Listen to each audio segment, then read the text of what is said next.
This next section is on clocks and power, and the reason we're looking at it is because they're both increasingly important areas of IC design. And one of the references you might find is Asanovic from 2007, and this is sort of where those notes are taken from. So we look initially at some clocks and conventions. Well, we have synchronous systems that use a common clock. Synchronous systems send data on the next clock edge after a hold time. This is a schematic of a synchronous system where we have the same clock that's toggling these two registers. Alternatively, we have an asynchronous system which encodes data-ready signals alongside or encoded within data signals. So an asynchronous system typically would have an acknowledgement from a receiver. So that implies a handshake. That is, some kind of protocol is involved. And where you might see this is in this area called network on chip. And here's a schematic illustration of data being communicated in a synchronous channel. For large systems, basically you'd have it made up of several ASICs, and they would have several synchronous clock domains connected by asynchronous communication channels. So that's what's sort of illustrated here. We have 3 chips, A, B, and C.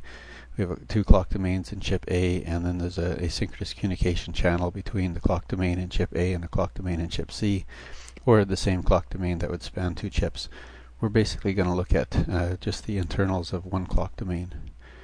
So if we have clocking, we have to have some storage elements, and the first one we're looking at here is its transparent latch. It's level sensitive, so data passes through when the clock is high, and it's latched when the clock is low. So Q basically sees data when the clock is high, and at this point in time, at this edge, it holds the value of Q holds the value of D, whatever occurred at that point in time. So it's considered a transparent phase and then a latched phase. Alternatively, we could have a D-type register or flip-flop which is edge triggered, and in this case data is captured on the rising edge of a clock and it's held for the rest of the cycle. So Q is the value of D at this rising edge, Q is the value of D at this rising edge, and it maintains that value until the next rising edge.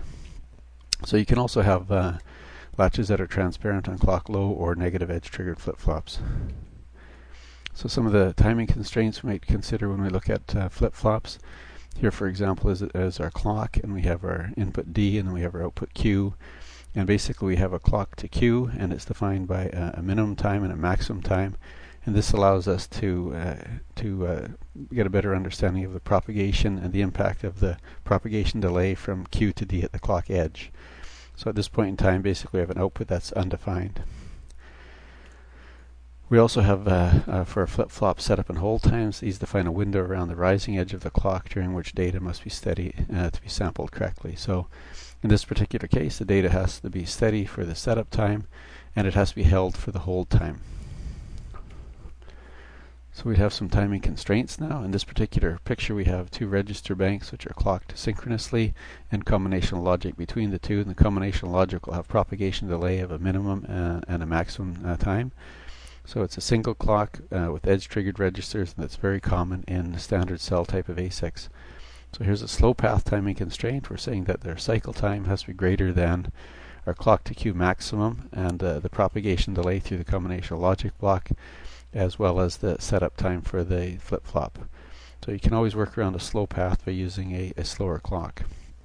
A fast path timing constraint would say that the clock to Q plus the minimum propagation time through here, the logic block has to be greater than the hold time. So if you have a bad fast path, you may have to do some redesign, in which case you might have to add delay paths to satisfy the hold time.